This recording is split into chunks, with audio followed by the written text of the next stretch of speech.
Dans l'épisode précédent, Héraclès est une grosse victime. Non, c'est pas vrai. Héraclès est un héros qui a juste la malchance d'avoir Héra pour belle-mère. Le problème étant que son père c'est Zeus, donc il a une vie ultra stylée. Sa belle-mère c'est Héra, donc il est condamné à avoir une vie vraiment beaucoup moins stylée lorsque celle-ci déclare que trop c'est trop, qu'il est inconcevable qu'un enfant né de l'adultère ait une vie sympa, une femme et des enfants, et elle le rend complètement fou, donc il tue sa femme et ses enfants, et elle le condamne à devoir se plier en 4 pour un gros idiot appelé Eurysthée, qui est au passage son cousin, qui doit lui soumettre une dizaine de travaux à accomplir afin d'être purifié de ses meurtres. On passe immédiatement à la suite de l'histoire. Bienvenue dans Mythologie grecque décomplexée. Si ce résumé ne t'a pas plu, sache qu'à moi non plus, et je t'invite du coup à écouter toi-même le premier épisode sur Héraclès, pendant que moi j'embraye immédiatement sur la suite. Alors installe-toi confortablement et serre-toi un verre. C'est parti, dès maintenant. Tirynthe, 8e siècle avant Jésus-Christ. Superbe cité dont le roi Eurysthée dirige en fait la contrée mycénienne tout entière et pas seulement Tirynthe.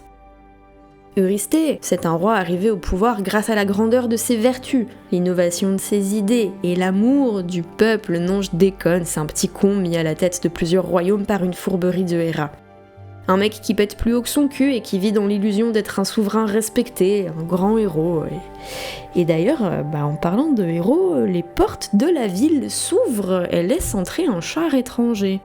À l'intérieur, nul autre qu'Héraclès, toujours rongé à l'intérieur par la tournure qui est en train de prendre sa vie. À l'avant, tenant les rênes, son neveu Iolaos, le fils d'Iphiclès, cocher et fidèle assistant. À travers la ville, les deux hommes approchent du palais lentement, aussi épuisés mentalement que le sont leurs chevaux physiquement. Eurysthée les accueille dans la salle du trône, d'une voix pleine de joie feinte. Il reconnaît en Héraclès un surhomme, une force de la nature, quelqu'un qui possède à lui tout seul toute la puissance des armées de Mycènes combinées. Eurysthée est envieux d'Héraclès, pour cette raison et pour une autre, leur héritage divin. En effet, les deux hommes sont cousins, descendants de la lignée de Persée. Ils ont donc en eux du sang divin, et pas le moindre, celui de Zeus. Eurysthée devrait être, alors en théorie, celui qui en a le plus, parce qu'il est l'arrière-petit-fils de Zeus, là où Héraclès n'est que l'arrière-arrière-petit-fils de Zeus, puisqu'il est de la génération suivante. Alors ça devrait suffire à affirmer qu'Eurysthée est supérieur à Héraclès point de vue divinité, non ? Bah non. Parce que contrairement à Eurysthée qui n'a que quelques gouttes de sang divin diluées dans beaucoup de sang mortel, Héraclès c'est le descendant direct du roi des dieux. C'est son fils. Et ça, Eurysthée, ça le rend malade de jalousie. C'est lui, le grand roi, le descendant de Persée, c'est lui. C'est le souverain de multiples cités à la fois. Ça devrait être lui le plus respecté. Si Héraclès pouvait juste disparaître, se faire oublier, ce serait splendide. Et non, au lieu de ça, le héros se pointe chez lui, muscles saillants sous sa peau de lion, sa prestance uniquement dépassée par son deuil, et il se met à lui raconter sa vie, la conception, la naissance, les serpents, l'immortalité par le lait maternel de Héra, l'éducation, l'acquittement, l'agriculture, les premiers exploits, le mariage, la folie meurtrière. Attends quoi ? Eurysthée se redresse d'un coup. Héraclès s'agace. Déjà, lui, il a pas envie d'être là. Son cousin, c'est une tête de con, et il le savait déjà avant d'arriver. Le mec montre un désintérêt total pour toute son histoire, sauf pour le moment où il raconte qu'il est devenu fou à cause d'Héra et qu'il a complètement détruit sa vie. Ah, là, il fait genre, il a mal entendu, parce qu'en réalité, il veut savourer une seconde fois la culpabilité d'Héraclès. Le héros, lui, il prend son mal en patience et confirme que oui, c'est bien ce qu'il a dit, voilà, folie meurtrière, dont il doit se purifier. Raison précise pour laquelle il est venu à Tirynthe, se mettre au service de sa majesté Eurysthée pour accomplir 10 travaux de son choix, ainsi ont parlé les dieux. Eurysthée, lui, il a l'œil qui brille. Oh, l'opportunité parfaite de se débarrasser de son cousin. Enfin, de se débarrasser de terribles fléaux un peu partout dans le monde, il veut dire. Qui mieux qu'un héros pour réduire à néant les plus terribles monstres du monde, et vice-versa dans le meilleur des cas. Héraclès, ce maudit Héraclès, obligé à obéir au doigt et à l'œil sur ordre divin. Oh l'aubaine, oh ça l'émeut, Eurysthée. Il dit à Héraclès que mais bien sûr qu'il l'aidera, enfin avec plaisir, qu'il va lui soumettre des travaux. Bon, ça risque d'être un peu corsé, mais après tout, il confie pas ses tâches à monsieur, madame, tout le monde. Enfin, ça sera sûrement un jeu d'enfant pour le grand libérateur de Thèbes, le grand Héraclès. Et sans plus attendre d'ailleurs, le lion de Némée, ça vous parle ?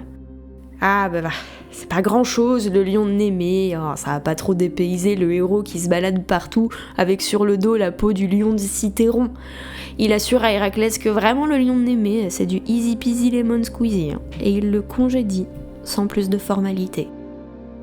Héraclès prend donc la direction de Némée en se disant que bon, un lion, c'est un lion. Mais si Eurysthée l'envoie lui tuer ce lion, c'est que c'est pas un simple lion, hein. Enfin, il est vachement résistant, voilà ce qu'a dit Eurysthée. Bon, il médite sur tout cela dans son char sur la route de Cléone, un petit bourg à l'est de Némée. Ne sachant trop où le lion se trouve de façon exacte, il décide de sonder les environs. C'est ainsi qu'il tombe sur Molorchos, un agriculteur du coin là, qui lui propose l'hospitalité pour la nuit. Alors Héraclès, accompagné de Iolaos, accepte. Molorchos, ce jour-là, lui, il comptait sacrifier un bœuf à Zeus, voilà, passe-temps classique dans la Grèce antique, et Héraclès lui dit « stop ». Il lui dit « vas-y, reporte ton sacrifice à dans 1 mois ». Dans 1 mois, si Héraclès est rentré, Molorchos sacrifiera son bœuf à Zeus sauveur, et si Héraclès périt au cours de son travail, alors le sacrifice sera en son honneur à lui, en tant que héros déchu. Molorchos accepte. Le lendemain, Héraclès se met à retourner Némée de fond en comble, de champ en colline, de forêt en caverne, afin de localiser le fameux lion. Il finit par le trouver, voilà, au bout d'un moment, par hasard. Le lion revient d'on ne sait où, crinière hérissée, yeux fatigués, museau couvert du sang séché de sa dernière victime, et là, il se dirige vers son antre pour taper la siestoune digestive, quoi. De loin, Héraclès décoche une flèche. Elle fonce droit sur le lion, mais semble à peine l'égratigner avant de poursuivre sa lancée. Curieux, le lion regarde l'endroit de l'impact et comme s'il avait été touché par un petit gravillon, il pense à autre chose, quoi. Héraclès y prend cette distraction à son avantage et tire une seconde flèche, qui là encore fonce droit sur le lion et dévie de sa trajectoire à son contact. Héraclès se frotte les yeux. Bah, il a bien vu, là. Le lion, là encore, tourne son attention vers la flèche qui vient de le percuter et qui tombe mollement à terre. Une 3e flèche siffle dans sa direction et cette fois le phénomène est vraiment facilement observable. La flèche ricoche clairement contre la peau de l'animal et va s'écraser par terre. Vachement résistant, avait dit Eurysthée. Ce qu'il avait pas dit, c'est pourquoi. En fait, le lion de Némée, c'est la progéniture de Typhon, l'abominable Typhon, qui avait lui-même été créé uniquement pour détrôner Zeus. Et si vous voulez en savoir plus sur Typhon, l'épisode numéro 2 sur Zeus vous attend. Et la génitrice du lion de Némée n'est pas particulièrement mieux que le géniteur, parce qu'il s'agit de Échidna, voilà, un monstre à moitié femme, à moitié serpent, qui a plus d'erreurs de la nature que de sang dans le corps pour s'être unis plusieurs fois à Typhon, et parmi leurs enfants, le fameux lion, qui a ensuite été élevé et nourri par Héra, qui l'a ensuite laissé devenir un putain de fléau pour l'humanité sans broncher, une femme charmante. Et fléau de l'humanité, je le dis sans exagérer, hein, un animal sanguinaire né de 2 monstres dont les griffes sont plus tranchantes que des lames de rasoir et la peau tout simplement impénétrable, je pense que l'on peut utiliser le terme fléau sans trop se mouiller. Et ça, Héraclès ne tarde pas à le découvrir, car le lion l'a repéré et là il fonce droit sur lui. Il dégaine son épée et lorsque le fauve est suffisamment prêt, il donne un coup vif dans son flanc qui ne subit du coup aucun dégât. L'épée, elle, ne supporte pas la violence du choc et elle se plie avant de céder et de casser net. Sans même se laisser le temps d'être surpris, Héraclès sort son arme fétiche, sa massue. Il l'agrippe à 2 mains, la lève au-dessus de sa tête et met toute sa force dans un mouvement vertical qui va clouer le lion au sol. Et après tout, c'est comme ça qu'il a eu le lion de Cithéron. On change pas une technique qui marche. Et si, car là c'est au tour de la massue de se fracasser, voilà, en plein de morceaux, tandis que le lion, lui, il est toujours debout sur ses 4 pattes. Alors il est du coup pas mort, mais il est quand même un peu sonné. Là, il sent qu'il est plus trop en position d'attaquer, donc il décide de partir se cacher dans sa grotte. Héraclès, bien que désarmé, le suit dans sa grotte donc. La caverne en question a 2 entrées, il en condamne une et pénètre par l'autre. Après quelques mètres dans la pénombre, il se laisse guider par le bruit de griffes contre le sol, qui le mène jusqu'à sa proie. Celle-ci a récupéré ses esprits et charge notre héros. Lui, n'ayant plus que ses bras pour se défendre, chope la bête par le cou pour la maîtriser, le temps de trouver un point faible, quoi. Et puis il réalise qu'en fait, il l'a qu'à serrer. Et encore serré. Ses bras surpuissants parviennent à maintenir le lion immobile et se resserrent comme un étau pour l'étouffer.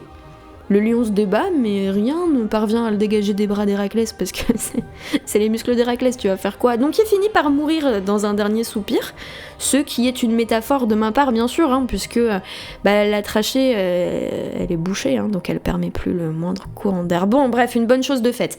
La chasse est terminée, son premier travail est accompli, il peut retourner voir Eurysthée. Ça fait combien de temps qu'il courait, là, après le lion Pas moins d'1 mois, sauf erreur de sa part. Molorchos, il doit être au bout du décompte des jours avant de sacrifier son bœuf, là. Allez, hop, fissa, on retourne le voir. Héraclès emprunte donc la direction de Cléone, où se trouve la ferme de l'aimable homme, avec le cadavre du lion de Némée sur ses épaules, façon sac à patate. Je te laisse imaginer la tronche des gens qui l'ont croisé en chemin. Et le voilà, pile au 30e jour, chez Molorchos. Alors du coup, le sacrifice il est fait à Zeus sauveur, et puis après, Héraclès et Iolaos se retournent à Tyrinthe pour rapporter à Eurysthée le fruit de ce premier travail. Seulement Eurysthée, quand il s'assoit sur son trône, et qu'il découvre un Héraclès vivant, et le lion dévastateur mort sur son tapis, il est terrifié. Il fout Héraclès dehors, et quand je dis dehors, je parle pas du palais, je parle de la cité carrément. Il fout Héraclès dehors, avec l'ordre de ne pas franchir les portes de la ville avec des monstres, même décédés. Eurysthée, ensuite, il se fera fabriquer une jarre XXL dans laquelle il se planquera à chaque fois que Héraclès reviendra de mission, et il lui énoncera en fait ses travaux depuis la jarre en question, quoi. Alors, aurait-il aussi peur, voire plus, de son cousin que des atrocités futures qu'il ramènera s'il réussit ses prochains travaux? Mystère et boule de chocotte. En attendant, il a la preuve indéniable que Héraclès a bien réussi à tuer le lion de Némée. Il attend désormais son 2e travail, au seuil de la ville. Il se sent un peu con, nullement intimidé d'ailleurs. Eurysthée n'a pas le temps de réfléchir, il a déjà pensé à un monstre plus relou encore plus difficile à affronter, un monstre vraisemblablement intuable. L'hydre de Lerne, dont chaque tête coupée repousse en double. Héraclès soupire en entendant ça. Le lion, c'était déjà un peu chiant. Mais là, on passe directement aux atrocités inimaginables, ça escalade un peu rapidement, quoi. Bon, Lerne, c'est ça. Allez, direction Lerne. Mais avant ça, ce serait con de gâcher une belle peau de lion invulnérable. Autant reproduire le fashion faux pas de Cithéron et utiliser la carcasse de l'animal comme une cape. Mais comment le dépecer? Parce que ni les flèches ni l'épée n'ont pénétré la peau, donc comment on fait? Comment? Parce que tenter de la déchirer à main nue, ça sera pas plus efficace. Alors Héraclès promène son regard sur la bête, et là ses yeux s'arrêtent sur les grosses patounes. Des patounes terminées par de belles griffes vraiment acérées. Et là, le héros, il en arrache une et il parvient à percer la peau de l'ancien propriétaire de la dite griffe. Alors il procède comme avec le lion précédent, une fois la peau décollée du cou jusqu'à la queue, il décapite l'animal et il utilise sa tête comme un casque. La peau du fauve, rattachée à son crâne à la nuque, pend mollement dans le dos de son meurtrier, toujours impénétrable. Une armure intelligente, quoique... Au passage, il se procure une nouvelle massue, puisque la sienne s'est fait éclater, et, paré, il décolle pour sa prochaine destination. À l'ouest du golfe d'Argolide se situe une petite zone côtière nommée Lerne. Elle est réputée pour les rites sacrés qui se déroulent dans ses recoins, et encore plus réputée pour abriter un monstre dans un marais, l'hydre de Lerne. L'hydre est, Tout comme le lion de Némée, la progéniture cauchemardesque de Typhon et d'Échidna. Elle a hérité de ses parents sa génétique grandement composée d'éléments reptiliens, c'est-à-dire que son corps est celui d'un serpent immense, duquel se dressent 9 têtes. 8 d'entre elles sont décapitables, mais s'engager dans le tranchage de coups n'est pas une super idée parce que dès qu'une tête est sectionnée, elle repousse en double. La dernière des 8 têtes, elle est tout simplement immortelle. Donc c'est un peu le bazar, et ce monstre se terre dans les marais de Lerne et en sort régulièrement, sinon c'est pas drôle, pour terroriser les habitants et s'attaquer à leur bétail. C'est vers ce danger que se dirigent Héraclès et Iolaos. Pour éviter qu'Héraclès tourne en rond pendant 1 mois pour trouver sa cible, comme ça avait été le cas avec le lion de Némée, Athéna fait la première de ses apparitions et lui indique directement le repère de l'hydre. Le héros s'y rend. Pour forcer l'hydre à sortir de sa cachette, il met le feu à des flèches qu'il envoie ensuite en rafale dans son antre. Les flammes et la fumée forcent l'hydre du coup à se montrer et à se défendre contre son agresseur. Le combat s'engage, chacun fonce sur son adversaire. Le premier en courant, la seconde en rampant.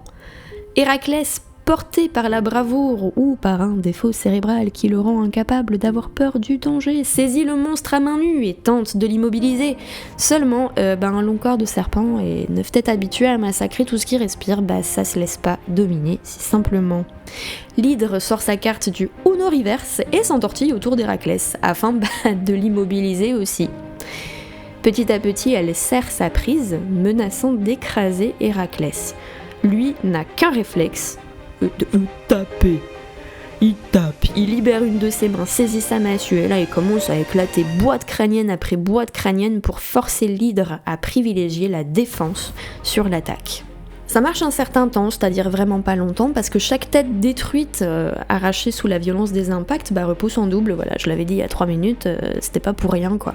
Et en plus, Héra, qui bien évidemment assiste au combat, histoire d'être aux premières loges si jamais Héraclès meurt dans d'atroces souffrances, Héra envoie un crabe géant en soutien pour l'hydre. Bon alors pas très épique le coup du crabe, au début Héraclès le remarque même pas, jusqu'à ce qu'il se fasse pincer le pied, du coup là il le remarque et il l'écrase d'un coup de talon vengeur, puis il transperce la carapace. Je vous l'ai dit, c'est pas très épique, et c'est même pas assez distrayant pour permettre à l'hydre d'attaquer Héraclès. Et vraiment ça sert à rien le crabe. Enfin bref, Héraclès, après avoir donné un petit coup de pied là, dans cette créature dont il vient de défoncer la carapace comme si c'était une coquille d'œuf, il se repositionne face à l'hydre. Celle-ci a désormais, prévisible, beaucoup plus de têtes, résultat des coups de massue destructeurs du demi-dieu. Donc bon, comment la détruire, comment la vaincre, comment qu'on fait, le corps est agile et rapide, les têtes se démultiplient dès qu'on les tue, le venin, j'en ai même pas parlé, mais le venin est foudroyant, l'haleine, et on n'en parle même pas, pestilentiel, et la sauvagerie assassine, propre au monstre qui tue juste pour le sport, comment qu'on fait? Héraclès, il a le déclic. Et c'est le genre de déclic où force est de se dire qu'il en a un petit peu dans la cervelle. La cautérisation, vous voyez un peu le concept? Lui, oui. Lui, il sait que si on a un bobo, on met un petit coup de fer brûlant dessus et ça saigne plus. Bon alors c'est évidemment beaucoup plus compliqué que ça, mais vous avez saisi l'idée. Bref, Héraclès il appelle Iolaos et lui demande un petit coup de main. L'idée, elle est simple. Mettre le feu à un buisson, trancher les têtes de l'hydre, cautériser les plaies béantes avant que de nouvelles têtes aient le temps de pousser. Continuer, recommencer, jusqu'à ce qu'il n'y ait plus rien, quoi. Donc, la théorie est un peu bancale, mais qui ne tente rien à rien, belle leçon de vie à retenir, puisqu'au final ça fonctionne. Coup après coup, les têtes se font pulvériser par Héraclès, et son neveu parvient à forcer la cicatrisation à l'aide d'une branche enflammée. Voilà. Très vite, l'hydre perd une quantité de têtes à n'en plus savoir comment les compter, et elle ne garde que la dernière, celle qui est immortelle. Héraclès range sa massue et dégaine une épée. Là, c'est fini le bousillage bourrin. Le moment est venu de sectionner proprement le dernier coup du monstre. Comme prévu, la tête immortelle ne meurt pas. Alors Héraclès creuse un petit trou près de la route, enterre la tête qui lance encore des sifflements et claque des mâchoires en signe de protestation, puis il recouvre le trou avec un lourd rocher et abandonne ici ce qu'il reste du monstre. Avant de demander à Iolaos de le ramener à Tyrinthe afin d'obtenir d'Eurysthée son prochain travail, Héraclès prend un instant pour éventrer l'hydre car son sang est composé d'un venin fulgurant qui vient à bout de toute créature vivante. Il y trempe une à une chacune de ses flèches, qu'il replace ensuite précautionneusement dans son carquois. Puis l'oncle et son neveu quittent Lerne. Retour devant les portes de la ville de Tirynthe, au plus grand agacement d'Eurysthée. Le roi comprend qu'Héraclès est fort, très fort, trop fort, que visiblement, s'il veut le mettre en échec, il y parviendra pas en jouant sur le terrain de la violence. Le lion de Némée, l'hydre de Lerne, des obstacles en apparence insurmontables, et pourtant, son cousin en est venu à bout. Que faire ? Eurysthée change d'angle d'attaque. Il décide de mettre l'agilité, la vivacité et la patience d'Héraclès à l'épreuve. Son nouveau travail ? Capturer vivante la biche aux cornes d'or de Cérynie. La biche de Cérynie n'est pas une biche mais un cerf puisqu'elle a des cornes dorées et que les biches n'ont pas de cornes. Pas la peine de me remercier pour cette correction zoologique. Et c'est un animal sacré d'Artémis. Pour la petite histoire, lorsqu'Artémis n'était encore qu'une jeune déesse, c'est-à-dire vraiment pas longtemps après qu'elle soit née, en fait elle avait aperçu 5 biches aux cornes d'or, donc 5 cerfs donc, et les avait pourchassées afin de les atteler à son char. Malgré la vitesse hallucinante des bestioles, elle a réussi à saisir les 4 premières à main nue, parce que c'est quand même la déesse de la chasse, et elle en a fait ses fidèles destriers. La 5e biche n'a jamais été capturée par la déesse, s'étant enfuie à travers des montagnes et des contrées innombrables. Dès ce jour, cet animal qui a échappé à Artémis lui a été consacré, et il est strictement interdit de lui faire du mal. C'est cette dernière partie qui tape un peu sur les nerfs d'Héraclès. Capturer une biche, tu parles d'une corvée. Oh, une flèche entre les côtes, on n'en parle plus, mais là non, il va falloir la capturer vivante et intacte. Super. Direction la colline de Cérynie, toujours en compagnie d'Iolaos. Ils voyagent longtemps, jour et nuit, par temps de pluie comme par ciel bleu, n'arrêtant leur char que pour laisser les chevaux suffisamment de repos afin de repartir de plus belle. Ils arrivent enfin à l'endroit où la biche est censée se trouver. Ça tombe bien, elle s'y trouve. Bon, là, jusqu'ici, ça se déroule plutôt pas mal. Héraclès observe l'animal. Svelte, élégante. La biche, enfin le cerf, est en plein repas, à l'ombre d'un arbre, sa garde baissée, invitant tout prédateur à tenter sa chance. Héraclès de loin, il s'étire, fait quelques petits échauffements, histoire de réveiller son corps engourdi par le voyage, et il commence à s'approcher lentement. Il profite des buissons et des arbrisseaux pour se dissimuler, et petit à petit, tranquille, l'air de rien, il gagne du terrain. Il est maintenant si proche que s'il tendait le bras, il pourrait la toucher. Soudain, un craquement. Une brindille vient de se briser sous un pied qu'Héraclès a à peine posé. Quasi instantanément, la biche tourne la tête en direction du bruit, aperçoit le cadavre d'un lion avec un humain en dessous et détale comme jamais elle avait détalé avant. Héraclès n'a même pas le temps de réagir que sa proie vient d'établir entre eux deux une distance mais phénoménale, les gars. Il observe le soleil se refléter dans les cornes dorées qui rétrécissent sa vue d'œil et là il comprend qu'il va pas juste galérer à choper cette biche, il va en chier. Elle a de sacrés réflexes et elle court à une vitesse mais carrément obscène quoi. Là il comprend pourquoi Eurysthée en a fait un travail. Il reste sidéré pendant quelques secondes puis son corps se réveille.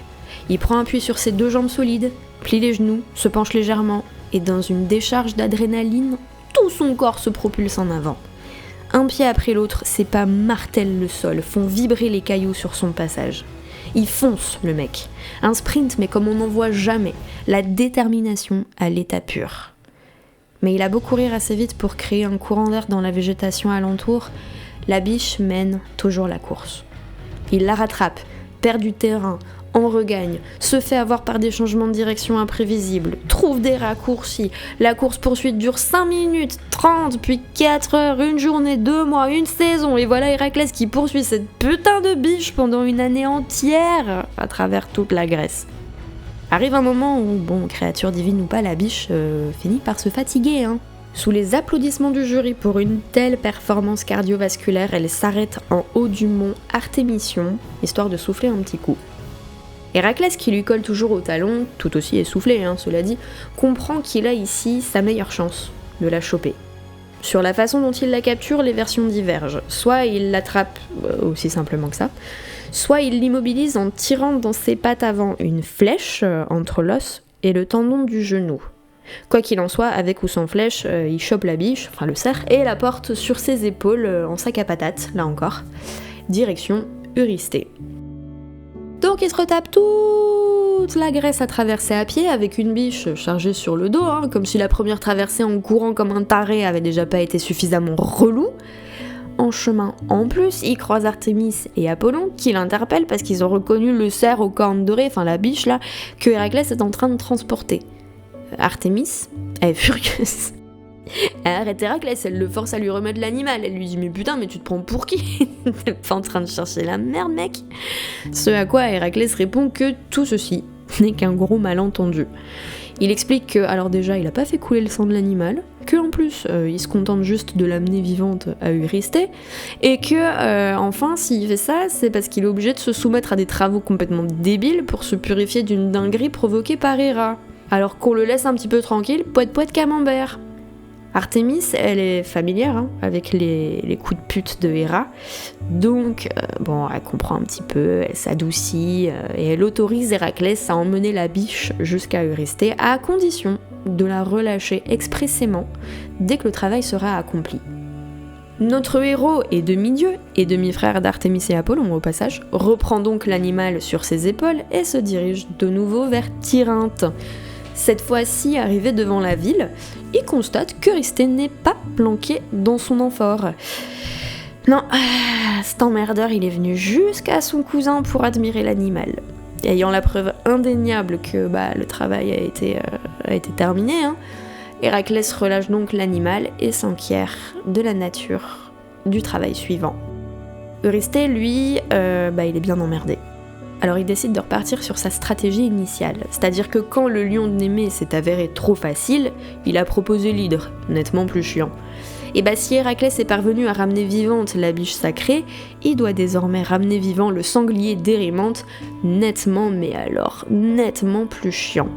Le sanglier d'Érymanthe est une bête qui terrorise et détruit tout ce qui se trouve sur son chemin lorsque, quand l'envie lui prend, il déboule comme un fou furieux dans les plaines d'Arcadie, au pied du mont Érymanthe. Héraclès soupire encore. C'est reparti, un long trajet en char. Sur son chemin, il croise Pholos, un centaure sage, bienveillant et en plein repas, lorsque le char du héros s'approche de sa demeure. Héraclès et Iolaos, fatigués par les micro-siestes insuffisantes sur la route, lui demandent l'hospitalité pour la nuit. Pholos accepte de bon cœur et, comme le veut la Xénia, fait en sorte qu'il soit le plus à l'aise possible. Comme il était en train de casser la croûte, il offre à ses invités de se joindre à lui et leur propose de quoi se remplir le bidou. De la bonne viandasse bien saignante, littéralement saignante, car Pholos est un crudivore qui ne s'embête pas à perdre du temps à faire cuire la viande. Mais le centaure brise ses habitudes alimentaires et allume un feu pour que les deux humains mangent leur viande correctement cuite, parce que c'est ce genre de bon gars, Pholos. Pour Héraclès et Iolaos, la satiété a remplacé la faim, mais il fait toujours assez soif. Genre vraiment soif. En fait, il fait clairement soif. Le demi-dieu aperçoit un big tonneau de vin sur le teco et demande à Pholos de lui en servir une rasade.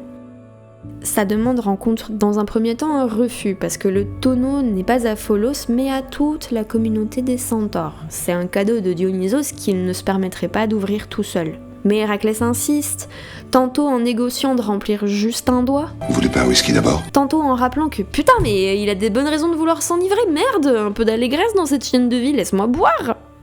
Devant cette plaidoirie imparable, Pholos accepte d'ouvrir le tonneau de vin et en sert une bonne pinte là à son invité.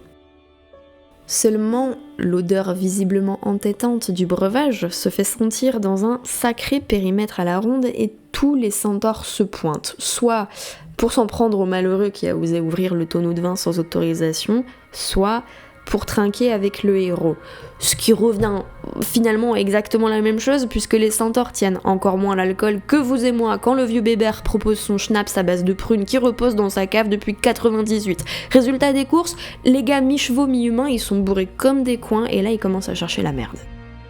Alors il commence par charrier Héraclès, puis après il l'insulte, et quand les mots ne suffisent plus, il ramasse des pierres, charge des morceaux de sapin et jette tout de toute leur force. Héraclès, lui aussi passablement éméché, c'est le vin de Dionysos après tout, répond avec sa diplomatie habituelle, c'est-à-dire aucune. Il saisit lui aussi les premiers trucs à sa portée pour s'en servir comme de projectiles, en l'occurrence des tisons ardents, rien que ça.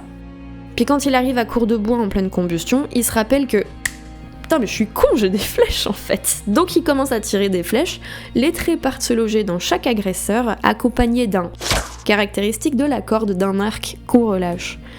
Une grande partie des centaures meurent, tandis que d'autres prennent la fuite et se réfugient chez Chiron, le plus sage et érudit de tous les centaures. Héraclès se lance alors sur leurs talons. Pholos, resté derrière et dévasté par ce massacre, rend hommage à ses semblables décédés bêtement. Cet individu, dont le seul tort a été de vouloir faire plaisir à un demi-dieu, ne tarde pas à rendre l'âme en fait lui aussi. En retirant une flèche du cadavre d'un des siens, il fait un faux mouvement et se coupe avec la pointe du métal acéré. Blessure superficielle dont on se remet en quelques jours, sauf quand le sang venimeux de l'hydre de Lerne s'infiltre par la plaie. Ah bah là, l'ultime bafouille se produit dans les instants suivants. Rest in peace Pholos. Pendant ce temps, Héraclès débarque chez Chiron. Alors lui, pacifiste, se contente de servir de bouclier humain et équidé pour les centaures qui se planquent derrière lui. Chiron ne proteste pas, il ne négocie pas, il ne prend aucun parti, il se contente de rester où il est tandis que ça se pelotonne derrière lui.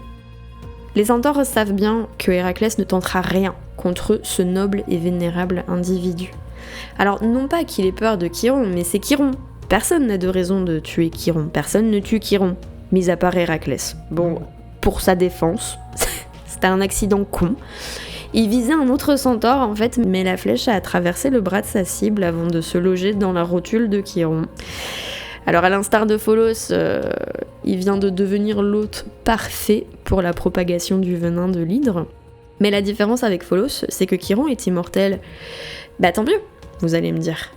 Et en fait absolument pas, parce que la mort que nous, alors chose qu'on veut tous éviter, tu vois, Chiron lui pour le coup il la désire, parce que ce serait la délivrance d'une souffrance indescriptible et sans relâche qui le torture. À deux doigts de devenir complètement marteau à cause de la douleur, il implore les dieux de lui ôter son immortalité. Seulement, comme le dira Antoine Lavoisier bien plus tard, rien ne se crée, rien ne se perd, tout se transforme. L'immortalité de Chiron peut lui être retirée, mais à condition d'être transférée dans un autre être vivant.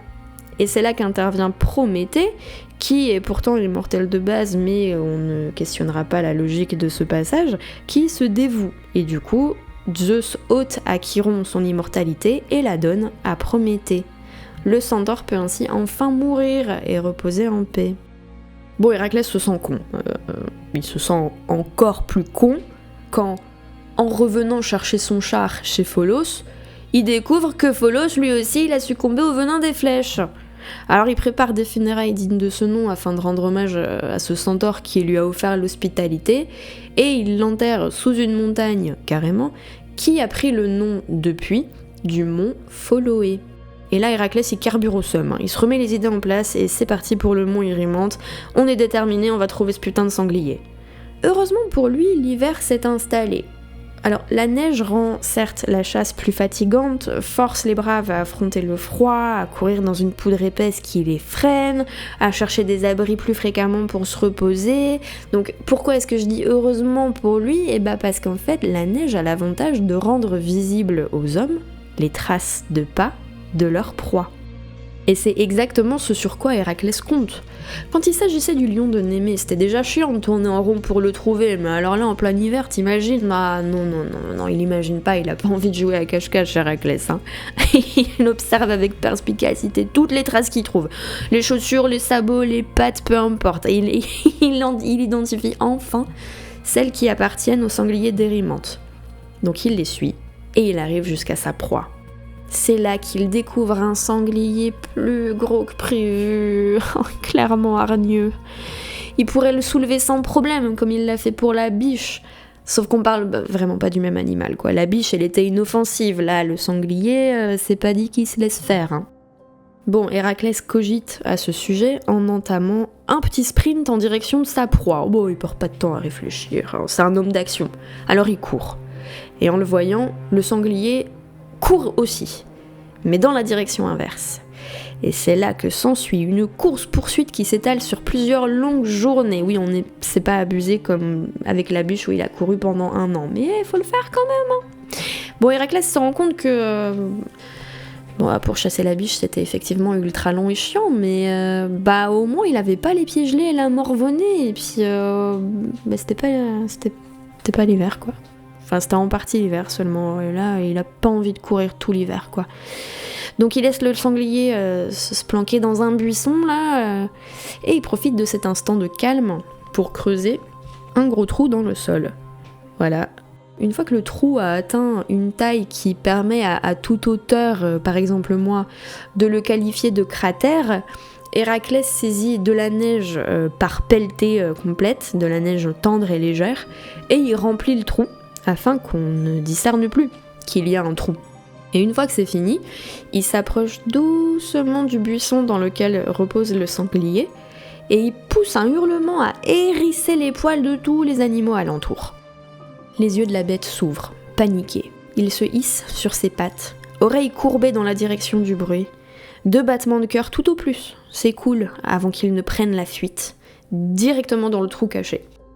Et là, ses pattes perdent prise, hein. La neige sur laquelle il tente de courir ne masque que du vide, son centre de gravité bascule, roulé-boulé, désarticulé, l'animal tente de ralentir sa chute, mais rien n'y fait. Il atterrit lourdement au fond du cratère, et là, il n'y a plus rien à faire.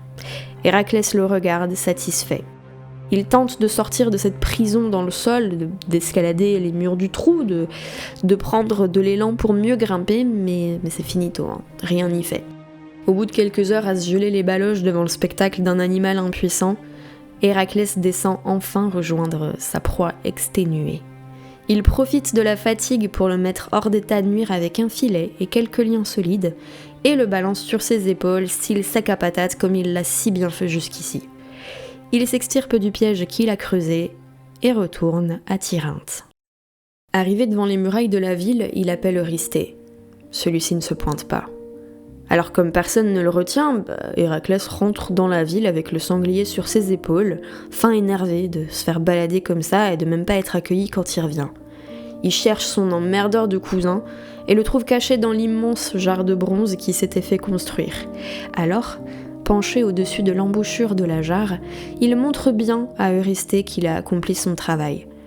Celui-ci, terrorisé, l'implore de dégager du palais et de la ville, et de relâcher ce monstre loin, et de revenir afin d'être briefé sur son prochain travail. Héraclès soupire encore. Ça commence à être long, hein, les travaux. Rien d'insurmontable en soi, mais de la pénibilité en boucle, quoi. Aucun épanouissement personnel, aucune fierté, aucune excitation, aucun libre arbitre. Les difficultés, c'est stimulant quand on les choisit. Quand on les subit, ça devient tout de suite moins attrayant. Si seulement il pouvait avoir un peu de contrôle sur sa vie, quoi. Mais si seulement c'était possible. Il en est là, de son petit bougonnement, quand il entend quelques voix colporter une rumeur dans les rues de Tirynthe. Un grand voyage, épique, pour une noble cause. Une réunion de héros, de guerriers, d'artistes, un bateau, des mers à affronter... Hein ? Voilà qui l'intrigue. Il tend l'oreille. Ce serait une histoire de héros prêt à rectifier les souillures de sa famille, un souverain qui attend un trésor inestimable, une toison d'or dangereusement bien gardée en colchide, un navire construit exprès pour braver des dangers maritimes, un appel aux volontaires, des gens motivés, Jason, les Argonautes.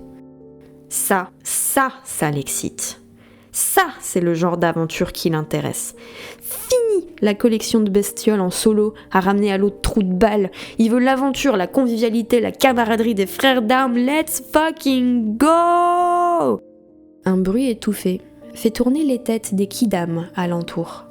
Le corps du sanglier vient de heurter lourdement le sol. Un léger nuage de poussière tombe doucement autour de la bête. Elle remue, renifle, se débat.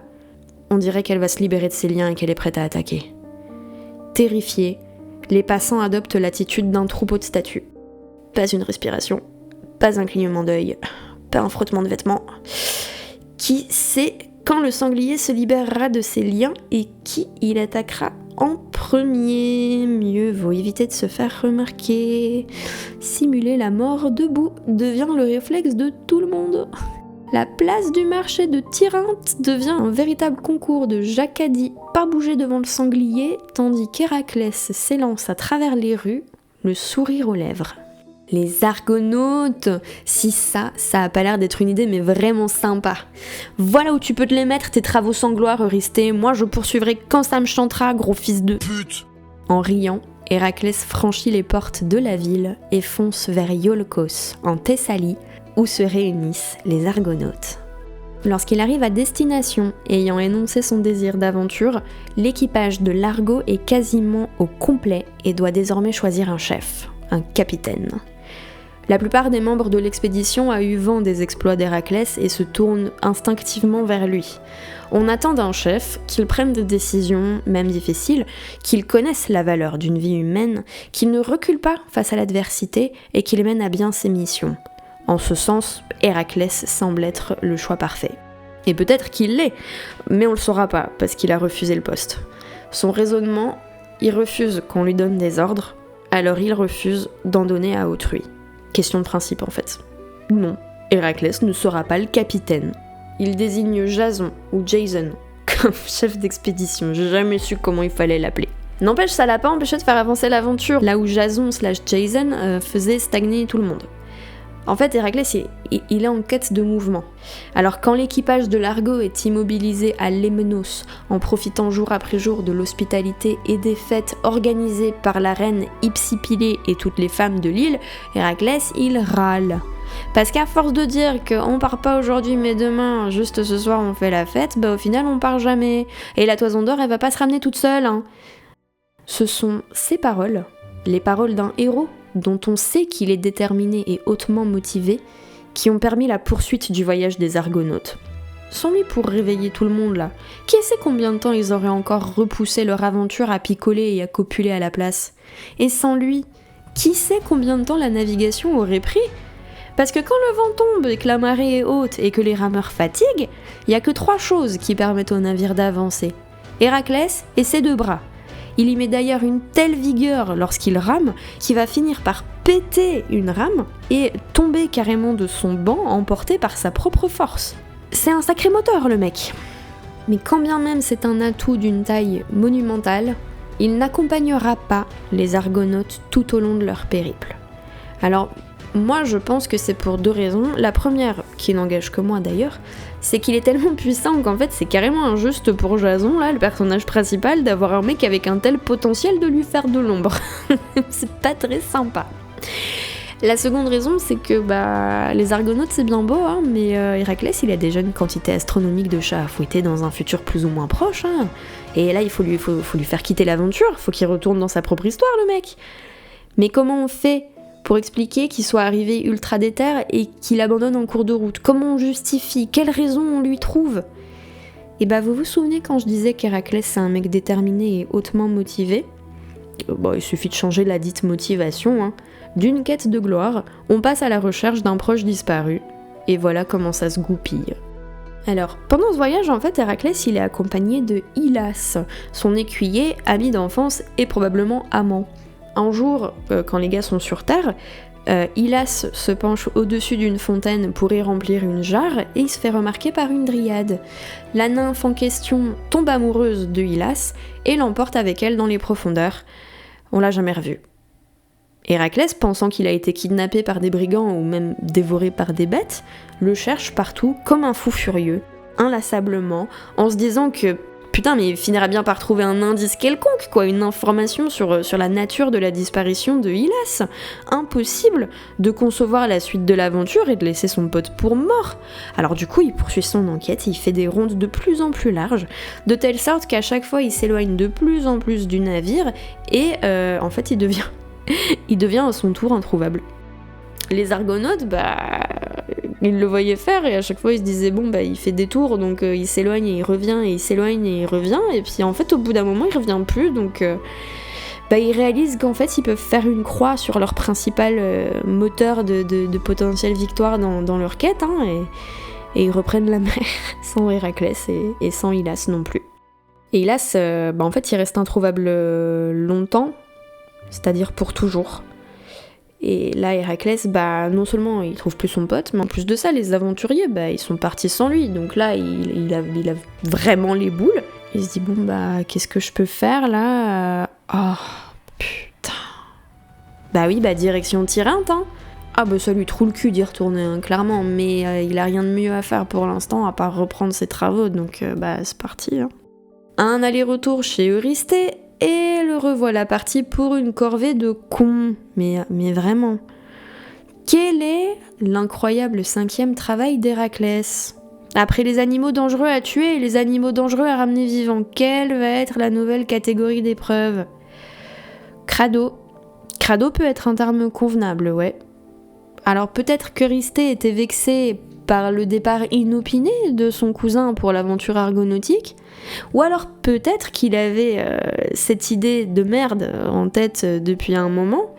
En tout cas, voilà le travail qui attend notre héros, nettoyer en un jour les étables d'Augias. Vous vous dites probablement que c'est facile, qu'Eurysthée s'est adouci, ou qu'il cache quelque chose. Laissez-moi vous présenter Augias et ses étables. Augias est le roi d'Élis, et ses normes d'hygiène niveau élevage animalier, elles laissent un peu à désirer. Il possède plusieurs gros troupeaux d'animaux divins que la maladie ne touche pas et qui se reproduisent à une vitesse fulgurante. Alors c'est assez stylé pour le royaume, et c'est super chiant pour ceux qui sont chargés de l'entretien des écuries. La preuve, en fait, personne veut s'y coller, voilà. Depuis 3 décennies, les déjections des animaux s'entassent à travers les champs et les clairières et pourrissent l'air du Péloponnèse entier, mais pire encore, cet amas interminable d'excréments rend le sol incultivable, ce qui relègue le Péloponnèse en dernière place des destinations touristiques grecques. Voilà le travail qu'attend Héraclès. Nettoyer tout ce merdier en un jour. Alors il se pointe, salue Augias, lui serre la pince et lui propose son aide pour le débarrasser de tout ce fumier emmerdant. Sans mentionner le fait qu'Eurysthée est à l'origine de cette proposition. Il négocie donc une récompense. Je t'aide, mais tu me files un truc en retour. Et s'il réussit sa mission en une journée, Augias lui offrira 1/10 de ses bêtes. Le roi d'Élis est bien conscient de la quantité de bouse à déménager et, considérant que c'est juste parfaitement impossible, il accepte l'offre. Il prend son fils Philée comme témoin de la promesse et lui demande de surveiller Héraclès pour vérifier qu'il fait bien tout correctement. Le demi-dieu se met au travail. Il a un plan judicieusement organisé et compte se servir des forces de la nature en fait pour l'aider. Dans un premier temps, il casse 2 murs des écuries afin d'exposer celles-ci aux intempéries. Puis, il accomplit le véritable exploit de ce travail, c'est-à-dire qu'à lui tout seul, sans qu'on sache comment, il dévie le cours de 2 fleuves, pas un, 2 fleuves, le Péné et l'Alphée, afin que leur eau se déverse directement dans les écuries et dans les champs adjacents. Soumises à ce dégât des eaux divins, les écuries se vident des excréments qui les faisaient empester. Les courants des fleuves déversent ensuite des tonnes d'eau à travers les plaines et les autres zones contaminées par les déchets animaux, et là, le Péloponnèse peut à nouveau respirer. Héraclès retourne voir Augias pour réclamer son dû, mais entre-temps celui-ci a appris le rôle d'Eurysthée dans cette histoire. Et en plus, selon lui, Héraclès ne mérite pas sa récompense car ce sont les fleuves qui ont tout rincé, pendant que lui se tournait les pouces. Enfin, se tourner les pouces, dévier 2 fleuves, oui, c'est vrai que clairement, il était en train de tirer au flanc, le mec. Enfin bref, du coup, Augias refuse de céder une partie de son troupeau aux héros, et il va jusqu'à nier carrément l'existence de leur accord. Et en plus de ça, s'il faut se faire traîner en justice, il y ira, hein. Attention, hein. Et c'est exactement ce qui se passe. Les 2 hommes se présentent au tribunal.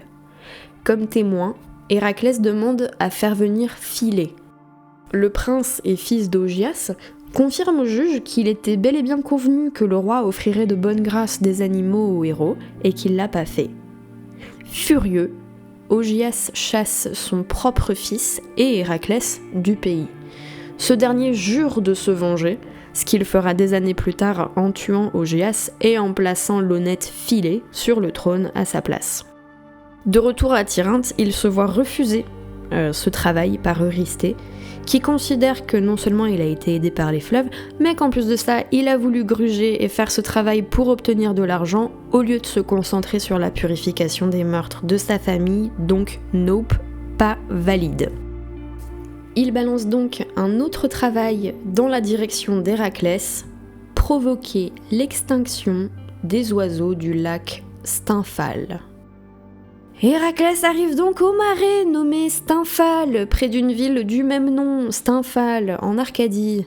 Il localise rapidement ses cibles, des oiseaux énormes, animaux de compagnie du dieu Arès, dont le bec et les pattes sont en bronze et les plumes en métal tranchant, comme c'est sympa. Ces plumes servent à la fois de bouclier, puisque c'est du métal, et d'armes en tant que projectiles. Les oiseaux s'attroupent en une nuée impressionnante au-dessus du marais, seul refuge pour les protéger des loups et autres prédateurs alentour. Ils sortent régulièrement de cet abri afin de chercher à manger, en tuant des animaux ou des humains sinon c'est pas drôle, et en profitent au passage pour laisser leurs fientes un peu partout, ce qui rend les récoltes inconsommables et les paysages un peu dégueulasses. Un peu comme les écuries d'Augias, au final, il y a toujours un fil rouge dans les travaux, il y a toujours une cohérence. Héraclès, en voyant le zoo qui l'attend, commence à réfléchir à un plan. Bon, les coups de massue ou d'épée, ça ne servirait qu'à les faire s'envoler et les rendre inatteignables, voire pire, ça leur donnerait un avantage sur le héros qui, bien qu'étant de sang divin, n'est pas capable de circuler autrement que cloué sur la terre ferme, donc pas d'attaque frontale. Alors qu'est-ce qu'on fait ? Bon, les flèches, c'est tendu, il peut pas suffisamment s'approcher parce que le sol du marais est mou et risque de céder sous la musculature herculéenne si celle-ci venait à s'appuyer dessus. De plus, les arbres environnants ont poussé de telle sorte qu'ils se dressent entre Héraclès, ses flèches et les oiseaux, donc c'est un peu compliqué à gérer comme ça. Bon, le héros cogite. En fait, jusqu'ici, il a toujours trouvé une solution à une situation en apparence impossible à résoudre. Lion invulnérable, étouffement. Hydre multicéphale vénéneuse régénératrice, cautérisation. Bûche rapide, flèche dans la rotule. Sanglier agressif, un trou dans la neige. Des tonnes de merde à travers toute une région, déviation de 2 fleuves. Il manque pas de ressources, de détermination, ni de force. Et en fait, il lui faut juste la bonne idée. Mais là, il l'a pas. Et il l'a pas pendant un moment, d'ailleurs, jusqu'à ce qu'Athéna, qui veille sur lui, vienne lui souffler la réponse, tu vois, elle arrive et elle lui fait « Eh mec, tu connais les castagnettes ?»